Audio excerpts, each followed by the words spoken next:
Hello there guys. So today I'm going to be doing a demonstration on how I paint my own Necromunda style bases, leaving them all nice and gritty for the underhive. So the paints we'll be using are primarily Citadel, so we have Lead Belcher, No Oil Wash, Agrax Earthshade Wash, Tightest Corrosion Technical Paint, and then to do some of the extra effects that I'll be adding afterwards, we use Beltane Green, Moot Green, Vallejo Games Dead White Air. I use this one because it's quite nicely thinned, so it makes it very easy to do this particular kind of effect with that, and then we'll just tidy up the base at the end with some Abaddon Black. So this is the base we'll be using today to paint on, and this is the guy that it's going to be going on. That base is all nice and rusted up and grim and grimy, but yeah, so let's put him to one side for now. Push these guys back a little bit, and so this is the main one we'll be using, so we'll give it a nice little shake, and yeah, so this is the start of something I'm hoping to carry on doing, is doing a bunch of tutorial videos. So add a tiniest drop of water. So when you're using big heavy base brushes like what I have here, you want to be very careful with how much water the brush will soak up on its own, because it will take up most of it. And with this, we just want to work it into all the recesses, just get it in. It's don't need to be tidy or anything like that, just get it in there.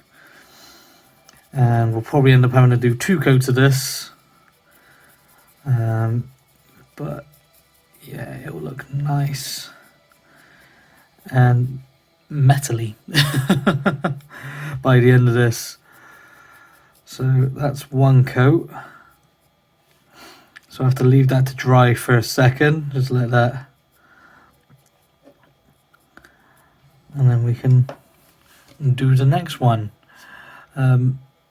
If there's any questions people have about this kind of thing, as I said, I want to try and make this into a channel after the fact.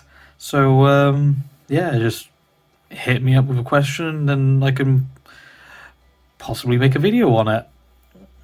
That'd be great. Okay, we're back. So now that's had time to dry, the next step is to give an all-over wash of non-oil. Now this stuff is like liquid gold. You don't need to water this down. It can go straight on from the pot onto your mini, and it basically just sits in all the recesses. You want to just lather this on. It'll sit in all the recesses and shade everything down. It'll also shade the actual, it'll tint the color of the metal that we have here, making it quite dark. The one thing you do need to worry about is any pooling that may happen on your mini when you're doing this.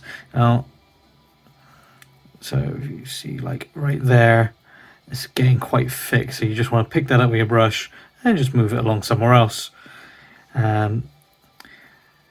This makes your minis look amazing, just giving those little shadows and shades and tinting the overall color of your mini in whichever way you want. I mean, there's dozens and dozens of different shades out there. As you see, I've got 2 on the block at the moment, and we'll be using those in due time. So that's all on there. Let's get a couple more bits into these little trench bits here.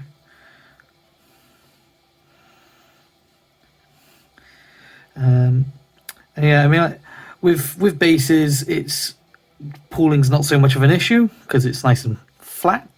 But when you're doing it with something like a mini, sort of like the big guy here, you'll get pooling in like places like the joints and things like that. So you just want to make sure you can go over with your brush and just soak them back up and move them along, or rinse out your brush with it. Yeah, just all this kind of stuff comes with practice. And again, any comments or questions you may have about it, hit me up. The great thing about this is you can add texture to things just by using the washes. So I'll show you on here. I won't keep it on here because I don't need the texture, but I will show you on here. So in this little section here, if you go over and you can just stipple that, and over a wider area it will look almost like a hammered kind of metal or a bit weathered. We don't really need that on here, so I'll just wipe that off. And yeah, we'll be back as soon as this is dry to then apply the Agrax Earthshade,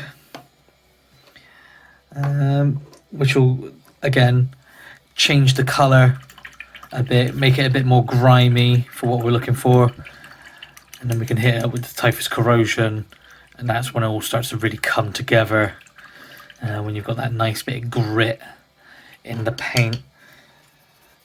So yeah, I'll be back as soon as that is dry. Okay, so now the non-oil is all dry, we can move on to the Agrax Earthshade. I mean, you can get away with not having to do both, but I think it just looks a little bit better. Just add that little bit of extra colour to the whole thing.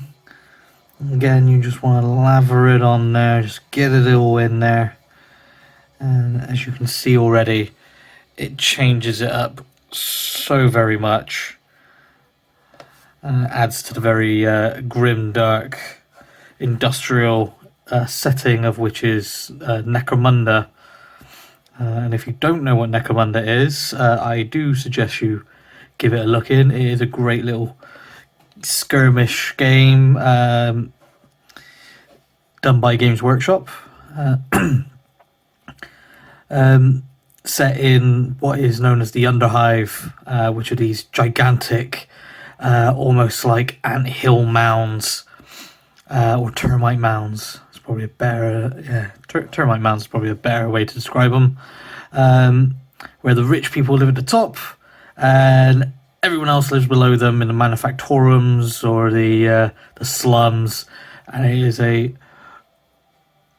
desperate fight for survival, and you get to play as one of the many gangs or police, the Arbites, or the Enforcers is what they're known as nowadays. And you make your gang. There's a big selection, so you've got like the muscle-bound brutes of the Goliath, the deadly, poisonous, agile, all-female House Escher. My personal favourite, the House Orlok, which are pretty much, it's a biker gang. They're your kind of like really run-of-the-mill middle ground, like jack of all trades type gang. So you can see here, starting to look really dirty and kind of oily, which quite, in my opinion, fits the aesthetic of the Underhive. But yeah, you could do it however you want. You can make it really rusty if you wanted, so it's there's lots of oranges and browns mixed in there instead, but I quite like this one to the point where it's very gritty, but you can still see the fact that it is a floor. It's it's a usable floor. You've not gone too far into the Underhive, like right into the depths of it. But yeah, so we'll let that dry, and then we'll move on to the fun stuff, which is Tightest Corrosion. And that one we will need a bit of an old brush, something you're not too worried about it getting wrecked, because this stuff has very fine gritting into the actual stuff, so you can probably see some of it sitting at the bottom there, maybe not quite so clearly. But yeah, this stuff, do not use your nicest brushes.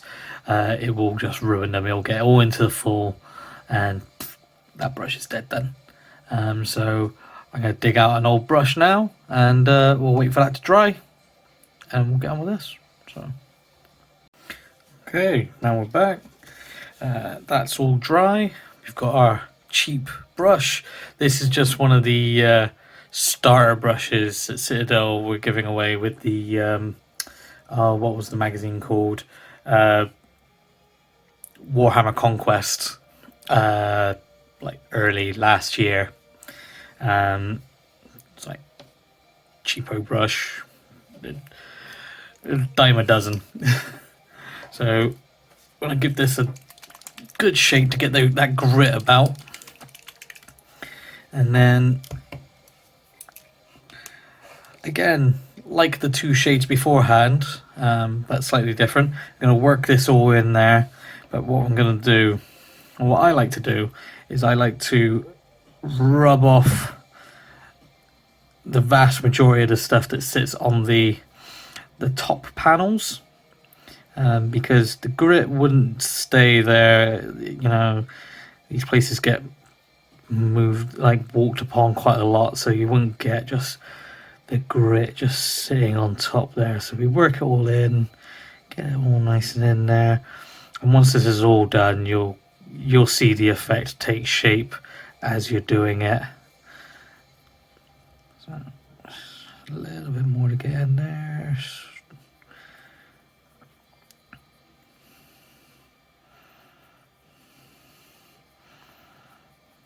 You haven't got to be neat, just get it on. Just slap it all on there. Right, and when you're happy with that, the amount of dirt you have on there,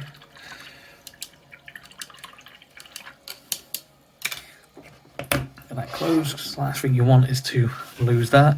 And then you just take some regular run-of-the-mill paper towel and just wipe a load off.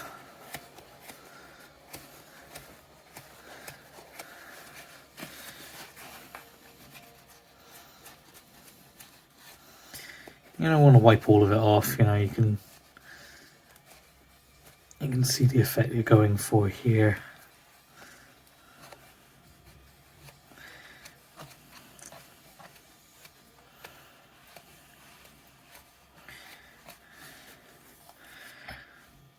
Yeah. So that looks nice and dirty. Just go. Those bits there. Yeah.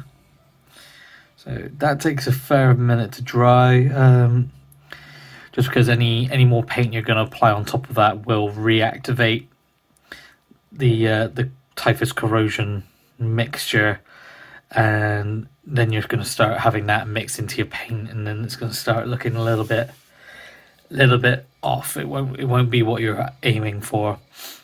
So I will give that a fair while to dry, about 5-10 minutes, and we'll be back. And we're going to do some dry brushing, just pick up some of these edges, and then we can start doing the slimy glow effect that we got in store. So I will see you guys in a minute. Right, that's dried. It's come out a little bit shinier than what I was hoping for. So what we're going to do is we're just going to go back in with a little bit more Agrax, and just going to do that around the surface area.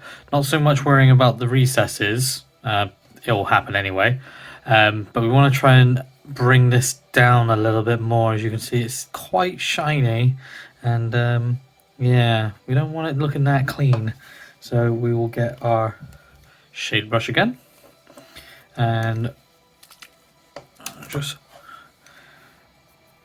And we're using Agrax rather than Nuln because it will keep that colour, and this is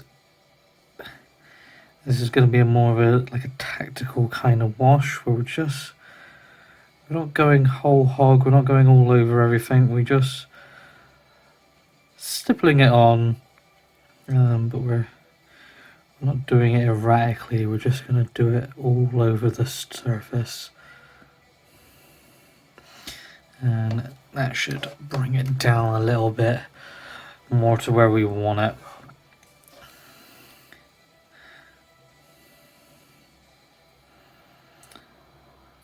Don't worry too much if it does go in any of the recesses, because it's really not going to get noticed with all that grit in there and all that nasty gunk.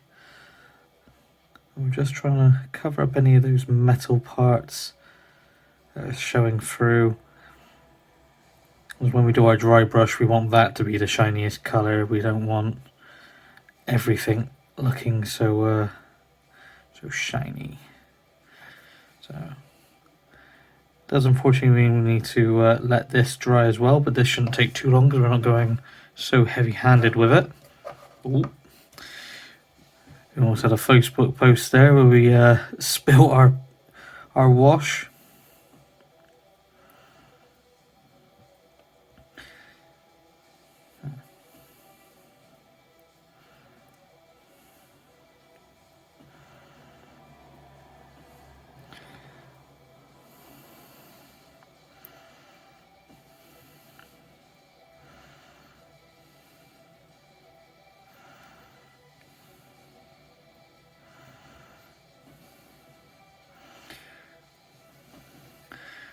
Go, that looks infinitely better now.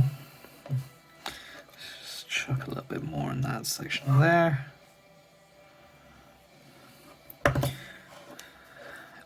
Alright, there we go, that looks tons better.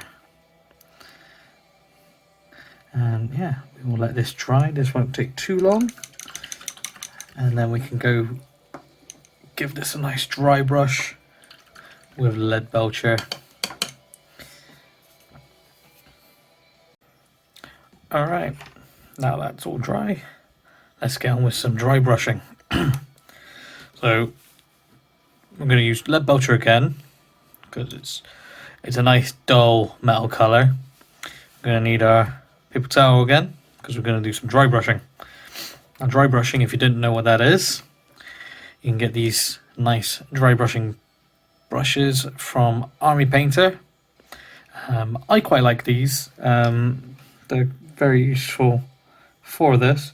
So you get a little bit of paint on your brush and then rub it on into the paper towel. So what we're trying to do is get most of the paint off and get it all into the bristles, and then we just rub it on in.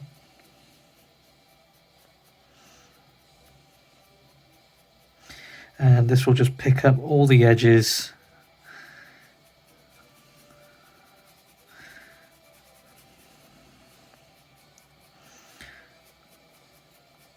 It just gives it a little bit more depth, more detail.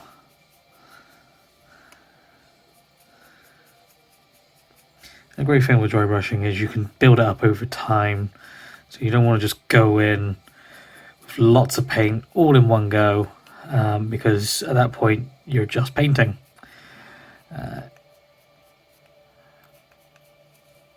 You build up your edges, and if you need to add more paint, you can add more paint. Just dip your brush back in the pot, rub it off again, and start applying. So that is what I'm going to do now. Just get a little bit more on there.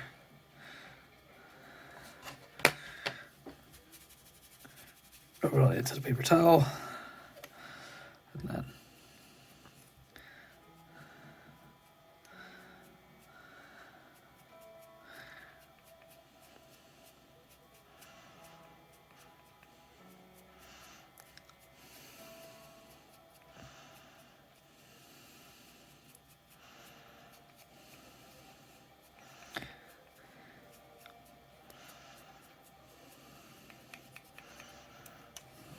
And there you go.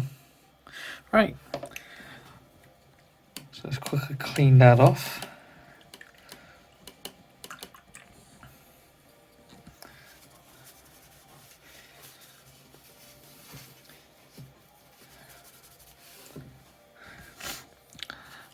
Right, so now that, you can leave the base like that. I'd be happy with that. That's perfectly fine. You know, do the rim, black out the rim or whatever colour you want to do it. Most people do black. I normally do black. But what we are going to do is we're going to get rid of all of those. Now we're going to focus on these. So in the underhive you will get like sludge, grime, grease, toxic waste, which is what we're going to do now. We're going to do a nice kind of glowing toxic green splodge right here on the base, probably around that way somewhere, and it'll just add a little bit more detail to the base. You can do all sorts of things. I've seen people paint chevrons on these raised bits. They've put glowing effect into the recesses, so you wouldn't want to do so much of the grit for that, but I like to do this, so that is what we're going to do on this. So you start off, we're going to use the built-in green.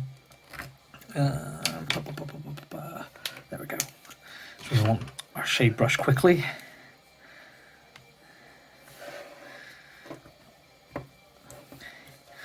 And then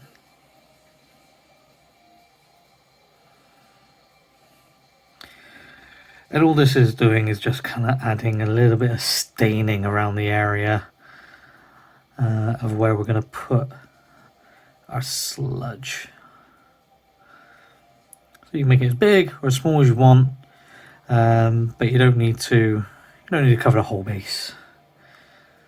And this just gives you a nice kind of guideline of where you're putting it all.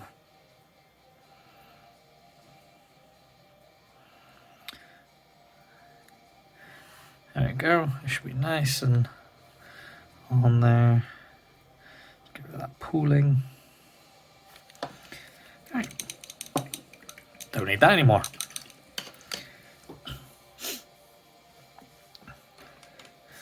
So just need to let that dry for just a minute so I can explain what we're going to do with these. So moot green, very, very bright green, very almost luminescent. I'm going to add white to it periodically just as we go and mix it as we're working. So for this you will need a palette. This is just a piece of blister. I like to use things like this. You can use a wet palette. But for the purposes of this is all we really need. So I'll just give this moot green a little bit of a shake up quickly while we let that dry for a second longer.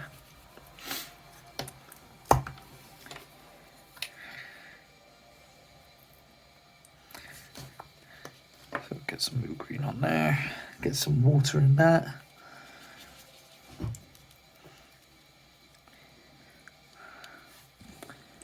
Touch more water. Okay, right, now we want to start just sticking this on in there, and this we're probably going to want a nice couple of coats just to get full coverage.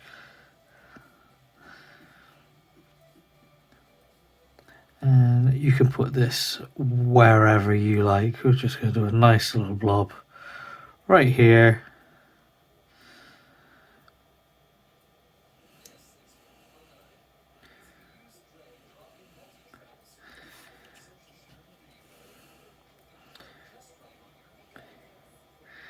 And as we're going, what we're going to do is we're going to be adding white to the mix. And this is going to give it its nice little kind of glow effect. You could add yellow, and that will give it a much richer green. but we're adding white because that will give it the kind of sickly, toxic color we're going for.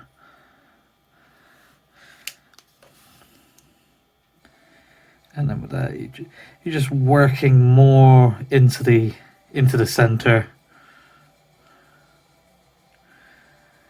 until eventually we get like just a couple of dots of just pure white.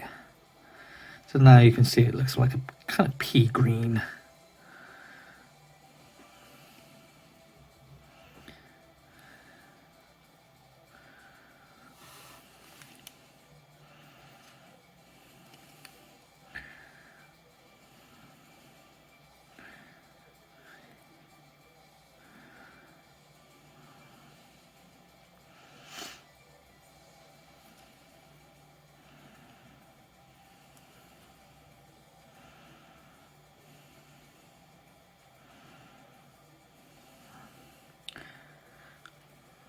Go. Let's clean that off quickly. You know, we're just going to add a couple of dabs of pure white.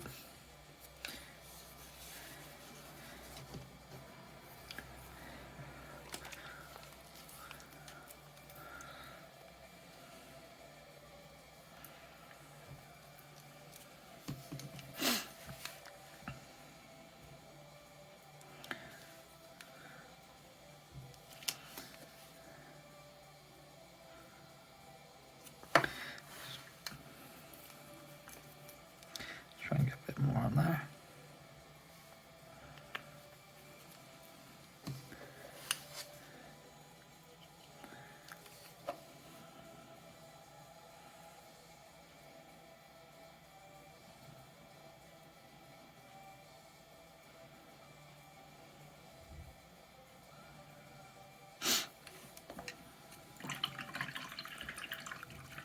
Okay, so there we go. So we've got a nice kind of toxic waste. And now we will just do the rim of the base in a band black, and that just kind of tidies the whole thing up, because otherwise you got this little messy rim around the whole of your mini, and you spend all this time doing the whole thing, you might as well have it look a bit tidier towards the end.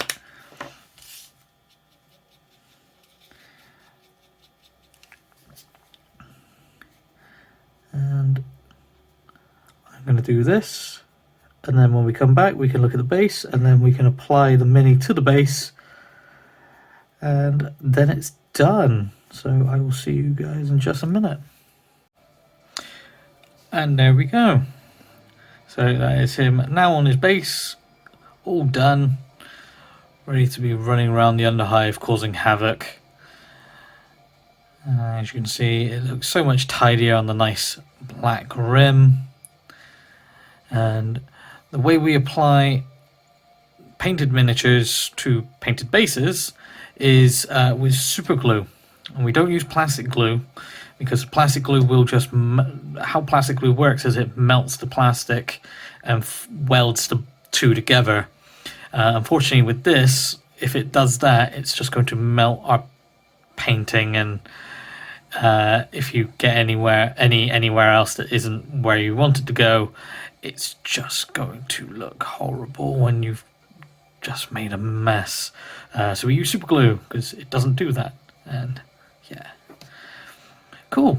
Well, that is that. I hope you enjoyed, and if you have any questions, please let me know. Bye.